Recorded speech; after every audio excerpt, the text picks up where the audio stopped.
Technical risk reward के बारे में बात करेंगे एक ऐसे शेयर में जो अपने ऑल टाइम लोस पे ट्रेड कर रहा है। सो हेलो फ्रेंड्स, कैसे आप सब लोग and thanks for watching my channel. Friends, इस वीडियो में हम एक ऐसे कंपनी के बारे में डिस्कस करेंगे जिसको आप अगर देखेंगे तो टेक्निकली ये अपने 2002 के लोस के आसपास जाके ये यहाँ से रिकवर किया है। आप ये देखिए, यहाँ पे ये 2002 का लो है और ये 2020 का लो है, मतलब 18 साल बाद अपने लो को विज़िट किया है इसने।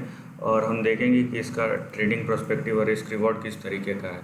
सो हेलो फ्रेंड्स, कैसे आप सब लोग and thanks for watching my channel. Friends, इस वीडियो में हम जिस स्टॉक के बारे में डिस्कस कर रहे हैं वो है हिंदुस्तान कॉपर।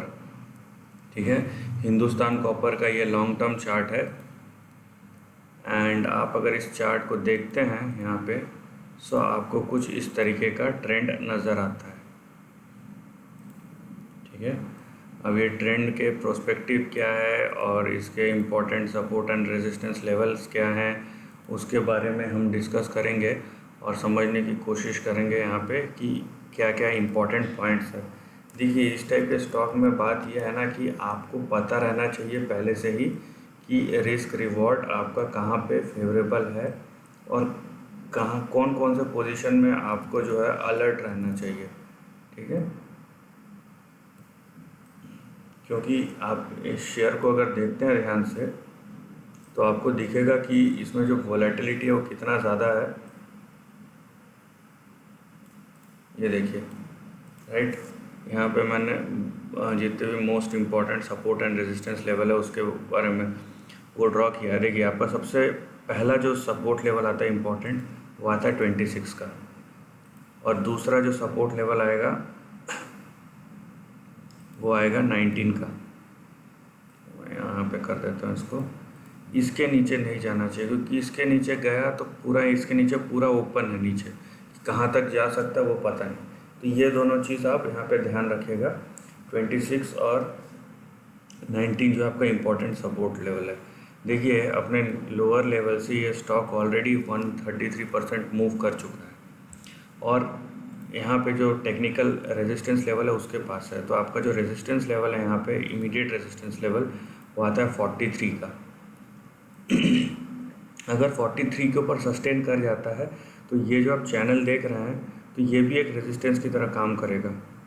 वो है आपका अराउंड, वो लेवल है 58 के आसपास। ठीक है, तो 58 के आसपास आपको और एक रेजिस्टेंस देखने मिलेगा। तो यहाँ पे इमीडिएट आपका 43 और 58, अगर 43 के 44 के ऊपर क्रॉस किया तो 58 के बाद नेक्स्ट जो रेजिस्टेंस है वो 107। मैं बस यहाँ पे डेटा पॉइंट्स बता रहा हूँ जो इम्पोर्टेंट रेजिस्टेंस लेवल है, आप इसको ध्यान रखेंगे तो ज़्यादा अच्छा होगा। 107 के बाद 125, 125 के बाद 148, उसके बाद जो है 229, उसके बाद जो है 318, उसके बाद जो है 635। देखिए, अब यहाँ पे बात ये आती है, मैंने यहाँ से तो यहाँ पहुँचा दिया, इसको बोलते हैं अर्श से फर्श तक, फर्श से अर्श तक पहुँचाना, ज़मीन से आसमान तक पहुँचा दी, क्योंकि करंट से यहाँ तक जाने में ही इस शेयर प्राइस को 1300-1400% का रिटर्न देना पड़ेगा। तो पहली बात तो क्या तो ये जाएगा। देखिए, अगर मैं जहाँ तक टेक्निकल की बात करूँ, टेक्निकल में जिस तरीके का ट्रेंड होता है उस तरीके के इंडिकेशंस होते हैं। अगर ट्रेंड इंडिकेट करता है कि जा सकता है तो जा सकता है, वहाँ पे हमको अगर फिर लॉन्ग टर्म में दिखता है कि ट्रेंड पैटर्न ब्रेकआउट हो रहा है या इंडिकेटर्स है कुछ जो ऐसा इशारा कर रहे हैं कि अभी ये बहुत ऊपर जा चुका है और शायद यहाँ पे प्राइस जो है यहाँ पे कंसोलिडेट हो सकता है, करेक्ट हो सकता है, वो इंडिकेशंस रहते हैं। उस हिसाब से प्लान ऑफ एक्शन हमें चेंज करते रहना पड़ता है टाइम टू टाइम, लेकिन इतना ज़रूर पता चल जाता है कि भाई ये ऊपर जा सकता है या नहीं जा सकता। तो टेक्निकल और ट्रेंड के लेवल पे जा सकता है। नाउ जो चीज़ है वो जो आपको यहाँ पे ये बताता है कि नहीं, यहाँ पे कुछ चीज़ें और है जो देखनी चाहिए, वो है फंडामेंटल्स, क्योंकि फंडामेंटल जो है प्राइस को स्टेबिलिटी देता है। अदरवाइज़ वैक्यूम के जैसा, जैसे बोलते हैं ना कि हमारी पृथ्वी पे ग्रेविटी है और जिसकी वजह से हम चलते हैं, तो फंडामेंटल जो है, आप चाहे वो उसको जहाज़ का एंकर बोल लीजिए या धरती का ग्रेविटी, वो खींच के रखता है चीज़ों को, वो स्टेबल रखता है। अदरवाइज शेयर प्राइस जो है फ्लोट करते रहते इधर उधर। ठीक है, लेकिन वो उसको ट्रेडिंग बोलते हैं हम। यहाँ पे अगर हम हिंदुस्तान कॉपर के बारे में देखेंगे तो यहाँ पे जाहिर सी बात है, जब कॉपर की बात कर रहे हैं तो mining of copper and copper और यहाँ पे लिखा हुआ है इसके बारे में।